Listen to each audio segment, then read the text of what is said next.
You know, Emma, I'm leaving you. Uh-huh. And take my soup with you. I shot back on autopilot, and only then realized what he'd actually said. He was standing in the middle of our kitchen, leaning on an open suitcase like it was a podium. Chin up, eyes shining. A man who'd finally made a very serious decision. Seriously, Cole repeated, adjusting the strap on his duffel to look more important. I'm leaving, and I'm sick of your soups. The American Dream, Duluth, Minnesota, Wednesday night. A former minor league hockey star announces to his wife that she bores him and adds a separate verdict on her chicken noodle. I nodded. Got it. He was clearly ready for anything. Tears, screaming, a plate against the wall, but not for me just nodding and not collapsing dramatically on the floor.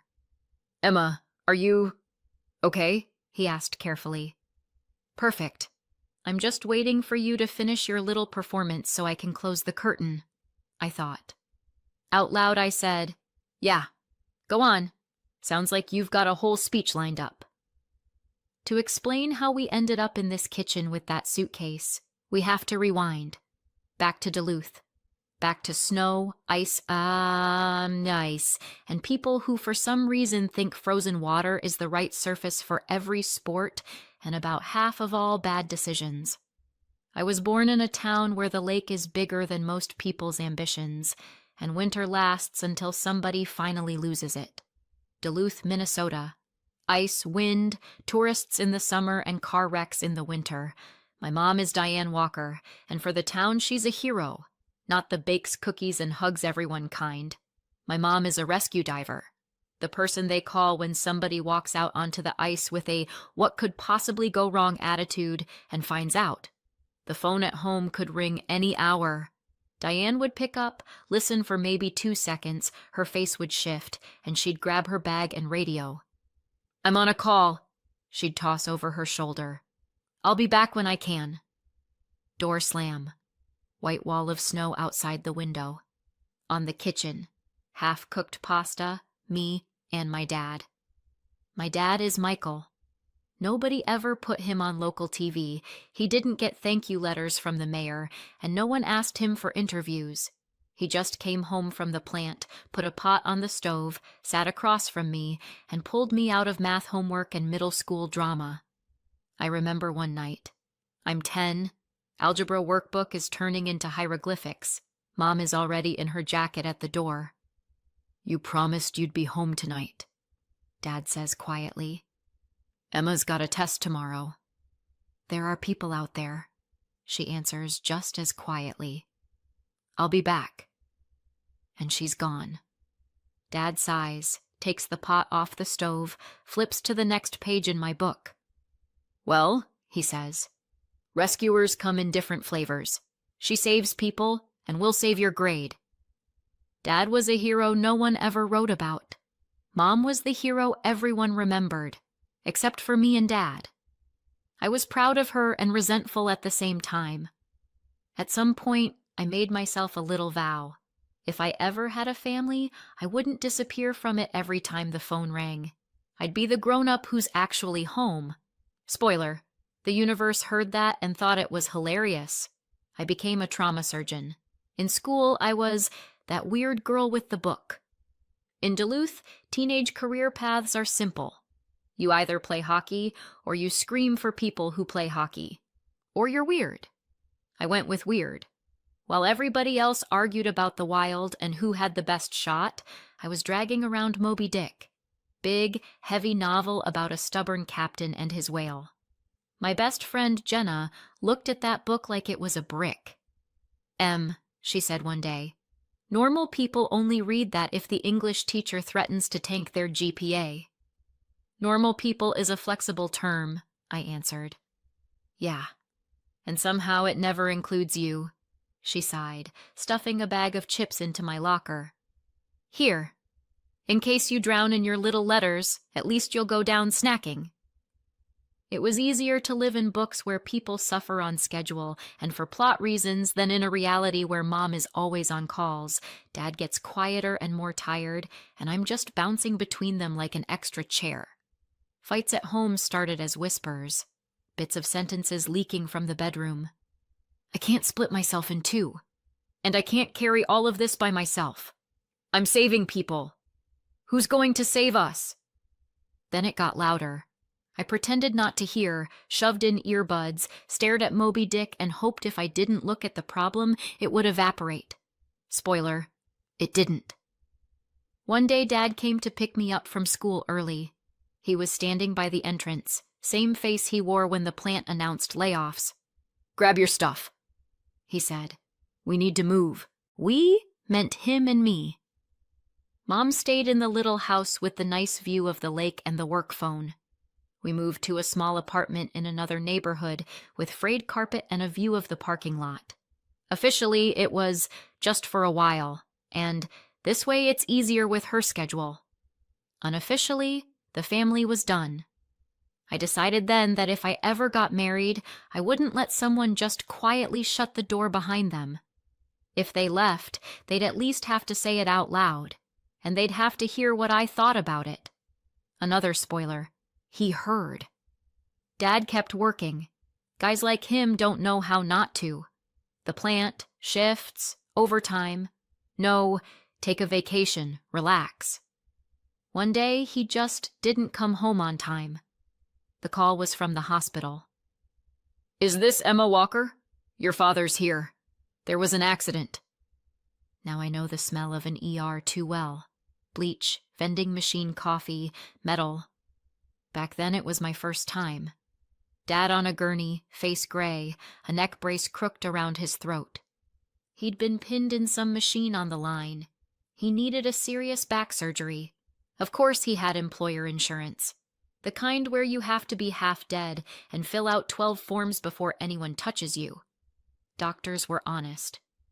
"We'll do everything as soon as your insurance approves it." Insurance was honest too. "We're reviewing your case." We waited. For months. Dad gritted his teeth, cracked jokes, asked about my exams. Then one day his heart just stopped cooperating. I stood in the hall outside that door with the staff-only sign and listened to monitors beeping and someone calling out orders. It felt like life and death were being decided right there, and I was locked out because I didn't have the training or the right badge. I decided I never wanted to be stuck outside that door again. That's how I finally locked in on medicine. Not go into healthcare. Be the person inside that room. Med school, residency, endless call nights. It all blurred into one long tunnel. I was always chasing life from behind, trying to catch up. Mom would call and tell me about another ice rescue. I'd tell her about exams and a 3-car pileup on the freeway. We both pretended my father was an old movie we'd accidentally left in the playlist. By the time I became a trauma surgeon in the Level 1 Trauma Center in Duluth, I had a degree, a license, student loan debt, and a permanent sleep deficit. A personal life? Not really. I had a schedule. And then one winter night changed everything. Yeah, sometimes the universe likes drama. A winter night in Duluth means snow flying sideways, cars skating down the highway, and our trauma bay turning into a collection point for everyone who thought physics didn't apply to them. I was in the call room, trying to choke down cold coffee and decide which was worse, the taste or the temperature, when they rolled in a gurney. "Male, 29, MVC on ice," the paramedic rattled off. "Suspected major knee injury. Possible spinal involvement. Awake. Cussing." On the stretcher was him, Cole Bennett. Even if you've never watched a minor league game in your life, that look is hard to miss. Tall, shoulders like a billboard, light hair, a little stubble, split eyebrow, and a bruise blooming on his cheekbone. And his eyes, pissed off and scared at the same time. "Oh my God, that's him," Nurse Kelly whispered. "That's actually Cole Bennett." "Do you ever watch hockey?" Another nurse snorted. "Or is it all true crime with you?" I glanced at the monitor. Films, vitals, preliminary notes. For me, he was another complicated case. For half the staff, he was a celebrity. "Doc," he grunted when I leaned over him. Be straight. Am I ever getting back on the ice? Straight? I said. Right now, I care about you getting back on your feet. We'll talk about the ice later. He closed his eyes, clenched his jaw. We hit him with pain meds, but there isn't an anesthetic for your life as you knew it might be over. The surgery was long. Professional hockey was a question mark. Walking like a normal person was the priority. I did my job like always. But once rehab pulled him out of the OR and into the hallway, it stopped being like always. Rehab is the worst part for patients and the best test for doctors. There are no quick wins. It's sweat, anger, and boredom. Cole hated every minute. I'm not crippled, he snapped at the PT. Right now, while you're lying there whining, you're pretty close. The PT answered. He wasn't any sweeter with me. Dr. Walker, he growled one day, do you really think my life isn't over? I think you still have a heart, lungs, and a brain, I said. That's already a decent starting kit. You don't get it, he muttered. I lost everything. I've lost a few things too, I could have said. Instead, I said, I have a whole ward full of people who thought they'd lost everything. Want me to introduce you? We'll start a club. He stayed mad, pretended not to listen, and then did the exercises anyway. At first out of sheer stubbornness to prove I was underestimating him. Later because he started to believe maybe he could come back from this. The nurses built a whole soap opera around us. He looks at you like that, they whispered. He looks at everyone like that. I waved them off. He's under contract with his own charm. That wasn't true. When the pain eased up, when the swearing turned into sarcasm, and he started making fun of himself, it was hard not to see the actual person under the sports commercial face. Stubborn, funny, terrified. No dating patients is a great rule. The problem is, patients have this annoying habit of getting better. Then technically they're not patients anymore. After they discharged him, Cole disappeared for exactly a week. I had just reached the, okay, that chapter's over stage, doctor, patient, thanks, goodbye, when he showed up in the unit with a giant box of donuts for the whole team and a huge coffee especially for Doc. I missed your charming personality so much, he announced.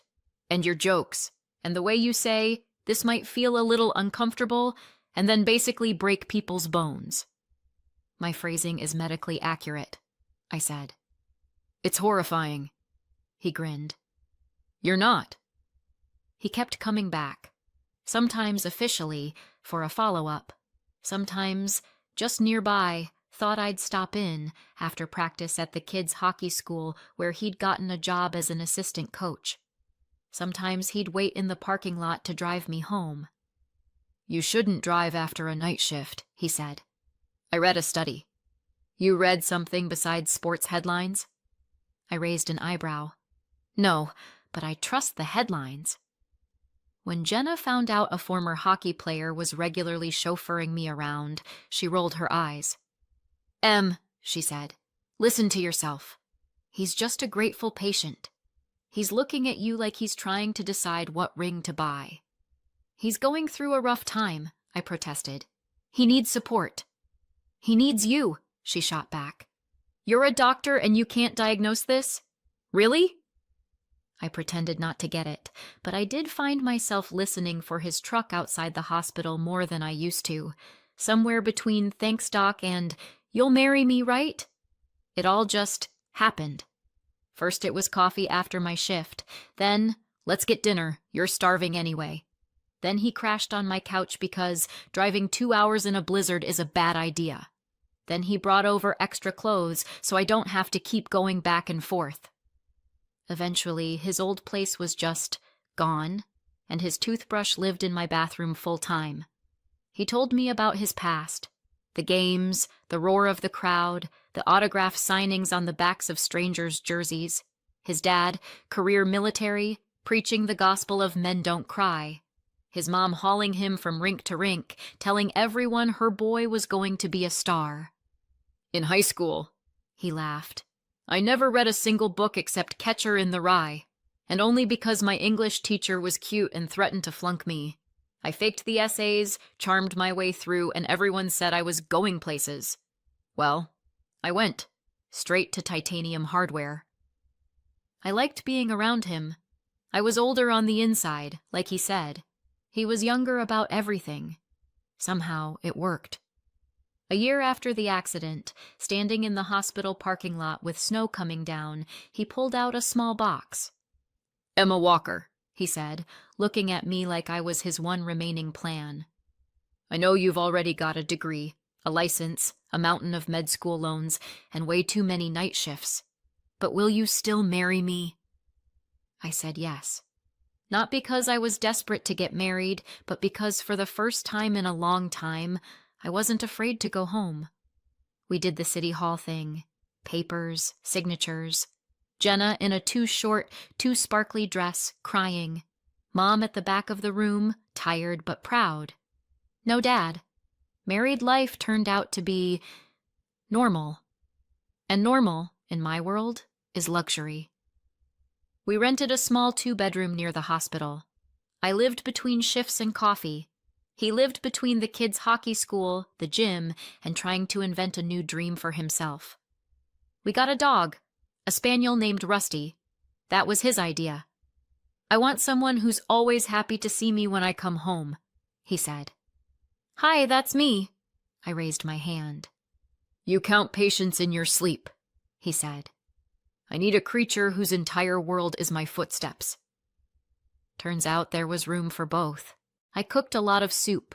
It was fast and cheap, sometimes pasta. Sometimes we ordered pizza and passed out before the second slice. Sometimes we went skating on the lake. Sometimes we just lay on the couch, Netflix on, pretending our schedules weren't killing us. There was a lot of exhaustion, almost no Instagram-worthy moments. And honestly, it was the best period of my life. Until something shifted.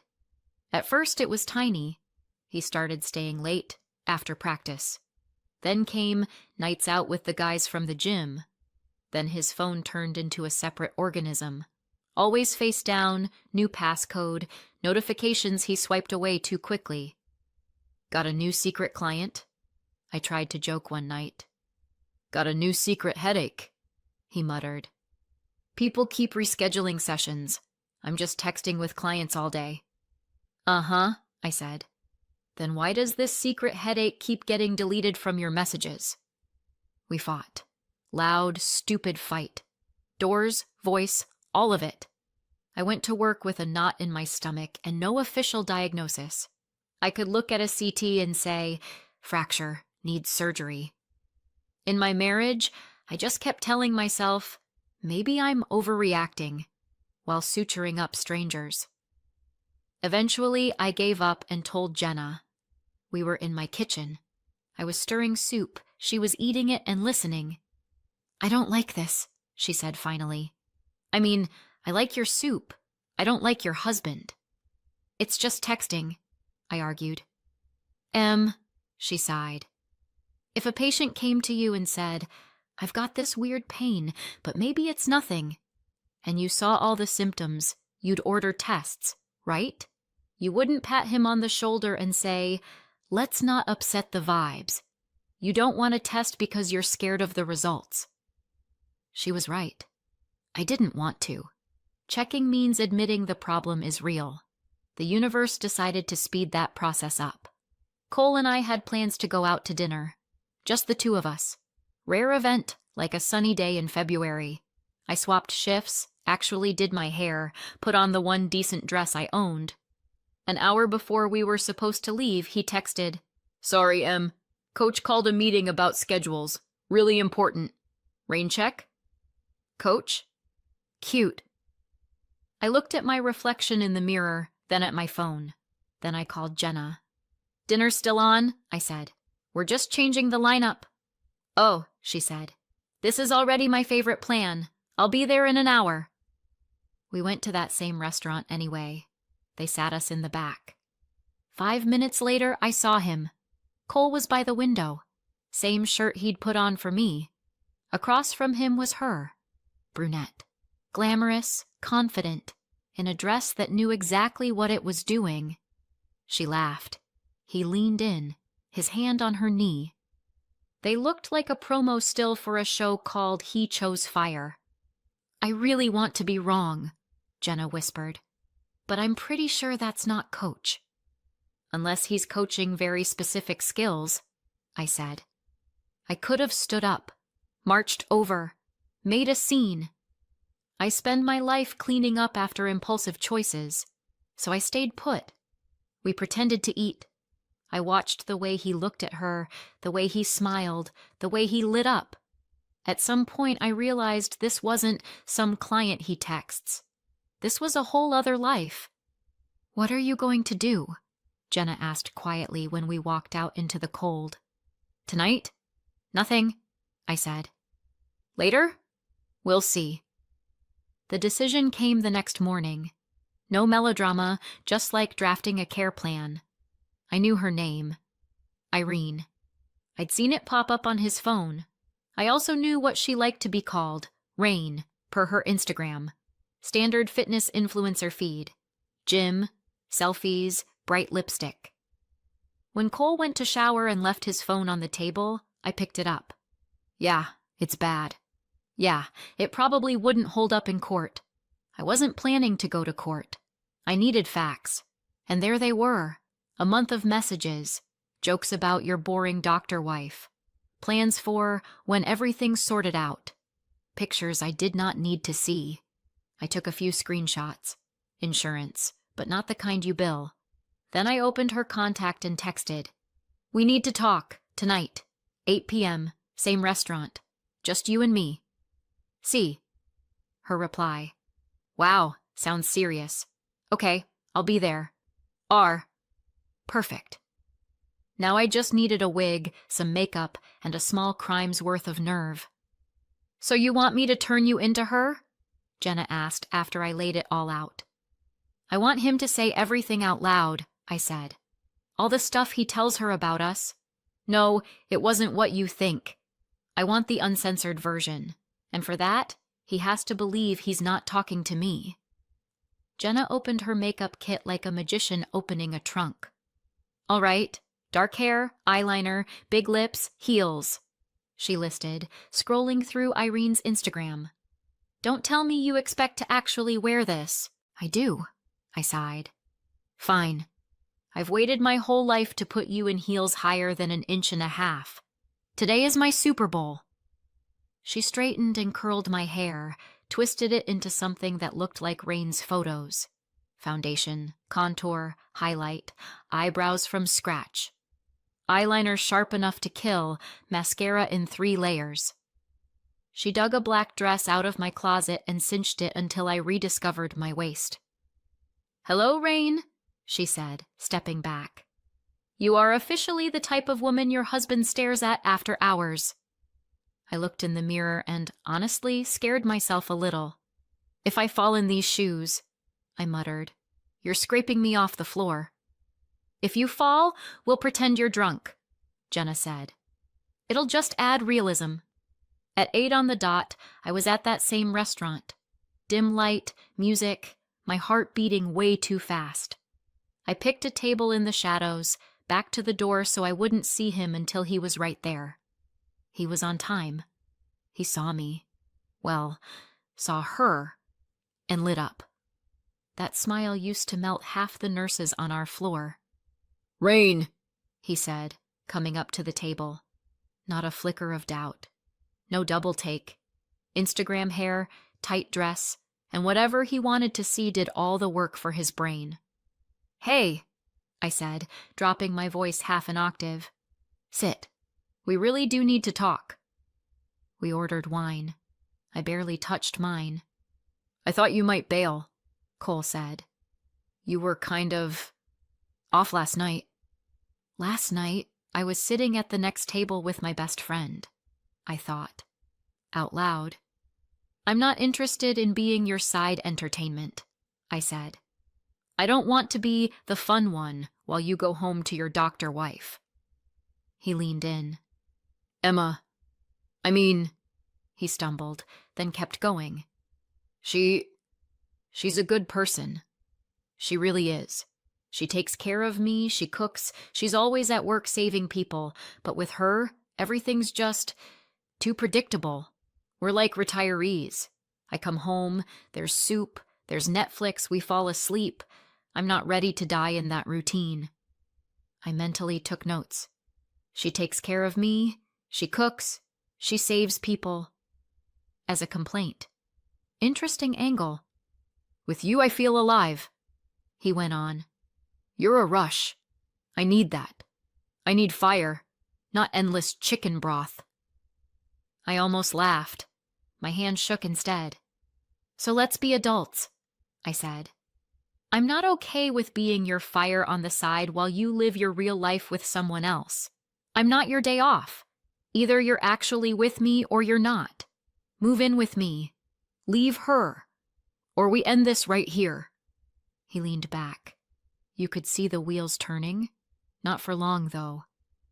I've been thinking about that for a while, he said. Honestly, I can't keep doing this. I'll talk to her. Tonight. Tell her the truth. You're right. This isn't fair to either of you. If I'd had a cliché bingo card, I'd have yelled bingo on the spot. Okay, I nodded. Then we'll talk when you've done it. He paid, kissed me on the cheek, I came dangerously close to ripping his head off, and left. I sat there a few more minutes to get my heart rate under control, then went home. At home, I washed off the fake face, peeled off the heels, pulled on my stretched-out sweatpants and t-shirt. Back to being Emma. The real one. I sat in the kitchen, poured myself some tea, put my phone on the table, and waited. Sometime after 9, the door slammed. Cole walked in with the look of someone heading into a doctor's office for test results. This is going to hurt, but it's the right thing. Emma, we need to talk, he said. Déjà vu. Sure, I nodded. He sat across from me, palms flat on the table, gave me that serious look, like he wanted me to appreciate how tortured he was. I've been thinking, he started, and I can't live like this anymore. You're amazing. Really. You take care of me, you handle everything. But I'm still young. I want life, passion. With you, everything's too quiet. And the soups, I prompted. He brightened, relieved I wasn't arguing. Yeah, the soups, the night shifts, the way we live like old people. I met someone, and it's not just an affair. With her, I feel different. I'm leaving. He stopped, waiting for the explosion. I looked at him, at the suitcase by the door, at my mug. You packed? I asked calmly. Started, he said, thrown by my lack of drama. I don't want to drag it out. You're strong. You'll be fine. I pull people out of car wrecks, I thought. I'll manage without you. Okay, I said. Then finish packing. He looked like he'd been expecting at least one classic, "How could you?" or one tear. Nothing. He hesitated, then went to the bedroom. I heard the closet doors, hangers squeaking, the zipper on his suitcase. Rusty sat by the bedroom door, watching his person fold his life into a bag. A few minutes later, Cole came out, suitcase in hand. Emma, he began, I'm really grateful for everything you've done for me. You saved my life. Without you, I know, I said. You've mentioned it. No need to repeat yourself. He nodded, like we'd signed a mutual breakup agreement, and headed for the door. Well, I'm going, he added. Good luck, I said. Try not to slip. The door shut behind him. I finished my tea, rinsed the mug, leaned back against the cabinet and started laughing. Hard. To the point of tears. It was grief and relief in one messy mix.